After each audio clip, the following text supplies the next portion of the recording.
Alive and alert on the north side of the dirt. It is your man D Real coming at you with another Be Real with D Real, where edutainment is what I do. Happy Saturday afternoon. Hang on a second. Wanted to talk a little bit about the Bob Iger slash Bob Chapek thing, or Iger in, Chapek out, or Bobification, whatever you want to call it. I read that in this article, Bobification.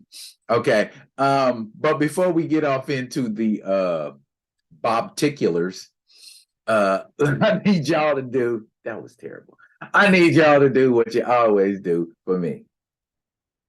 Comment, like, subscribe, and share the Be Real with D Real page so that when new material comes out, like this right here, you get it. If you digging what a brother's shoveling, put some dirt in my bucket, comment, like, subscribe, and share the Be Real with D Real page. Got a little 2.5 minute article I want to go through real quick that's going to kind of set up where I'm going. So y'all just have fun. Okay, look at that there. This is that was like an hour ago. Well, at least by my time, it's like an hour ago. So Disney pulled some funky tricks to make Disney Plus look like it's losing less money.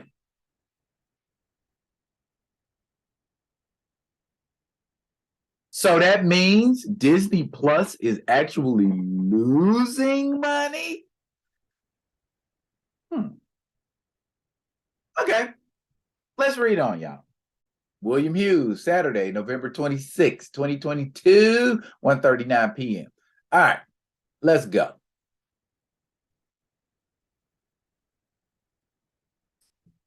Disney continues to shake for an unkillable multi-billion-dollar Leviathan, definition of shaking leastways, in the aftermath of its recent big surprise Bob swap, there's a new one, with former CEO Bob Iger stepping in to take control of the company back from his successor, Bob Chapek, after the company's board asked Chapek to resign from his leadership position last Sunday night. Okay. They asked him to resign. Ain't that kind of like getting fired? Oh, well, anyway. Disney's grievances with Chapek, who, among other things, alienated its vaunted animation department with statements suggesting their output was consumed only by children. Were fairly varied, but many of them were aimed at the company's heavy recent focus on streaming service Disney Plus, which continues to operate at a planned for and expected loss. A recent earnings call, though, saw Disney underperform company-wide on expectations, including indications that Disney wouldn't start being profitable by a hoped-for late 2024 window. They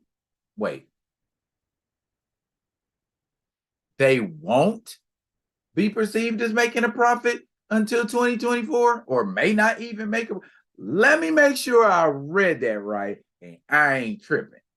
A recent earnings call, though, saw Disney underperform company-wide on expectations, including indications that Disney Plus wouldn't start being profitable by a hoped for late 2024 window, and which appears to have been among the last straws with which company Chief Financial Officer Christine McCarthy reported very unhappy with Chapek's conduct, both on the call and in general.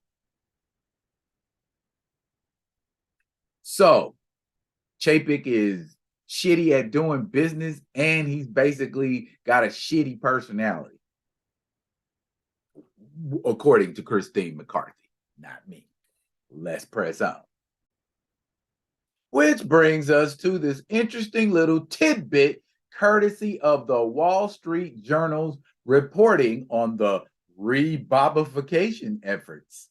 According to people familiar with the matter, one of the tricks Chapek's Disney apparently used in recent months was to have certain shows that were originally billed as Disney Plus originals, including The Mysterious Benedict Society and Doogie Kamealoha, MD.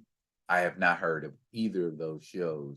Debut instead on the Disney Channel before heading over to streaming, specifically so that the cost for those series wouldn't go on Disney Plus's ledger, thus making the service look more profitable than it actually is. Which is all a little shell game, especially for a company this big and ostensibly successful. McCarthy, for one, was apparently concerned about the strategy. The irony of all this is that Disney Plus was actually Iger's baby, not Chapek's. The once and future CEO reportedly delayed his departure from the company until 2020, specifically to get help get the streaming service off the ground. As a consequence, Iger conveniently missed the period over the last 2 years in which media giants have needed to come to terms with exactly how profitable one of these services both can be and needs to be, leaving Chapek seemingly holding the bag in his efforts to make the company's massive investment in Disney worth its while. Okay. So I remember, I'll have to go back and look it up, but I remember posting an article saying this very thing, that, with all of these shows and movies barely turning a profit, okay? Because somebody said something to me in a comment, in an article I did. Oh, they still making money. Okay. So if Disney and Marvel Studios are still making money, why in the hell are there articles like this all over the place? Media spend? Maybe. But if Disney's losing money, they losing money. And that will come out in the wash. And it will definitely show when we see what direction Bob Iger wants to take Disney. He said Disney Plus was his baby, and he didn't like seeing his baby get abused and mishandled with crappy ass shows. Sorry, not sorry. I enjoyed fewer of Disney Plus shows than I enjoyed. There you go. So, I mean, I think what if, and just what if, you can't screw that concept up. The concept of what if literally lends itself to good entertainment. I can pull any individual character or characters out of the Marvel universe and say, what if? That's a win, period. Actually enjoy. That's the only one. In various episodes of certain episodes of certain shows. I mean, on a whole, there has not been one Disney show that I'm like, I love that. I mean, overall, you know what? Let's not even worry about that. The focus right now is on the bags. And go look up a couple articles. Okay, go look up articles in the New York Post. Go look up articles in the LA Times. Go look up articles in Forbes. Go look up articles in The Slate. You don't have to just take this one article. If all of these articles are saying the same thing, then either A, there is a conspiracy to make the Disney company and Bob Chapek look bad, Or B, Disney and Bob Chapek was actually screwing off bags and coming up with crap ass ideas that didn't turn enough of a profit to the point where it just made, you know, Bob Iger come back from limbo to take over. And that certainly doesn't bode well for Black Panther Wakanda forever. Well, like I said, not gonna say I told you so, because I don't have to. It's as evident as the glasses on my nose, that is on my face, that is on my head, that is on my neck, that is on my body. Some chicanery is going on over at Disney, and not going to bode well for them. How bad is going to bode for them? We'll see in the future. Not going to predict nothing just yet. Not going to speculate on anything. I'm going to watch for now.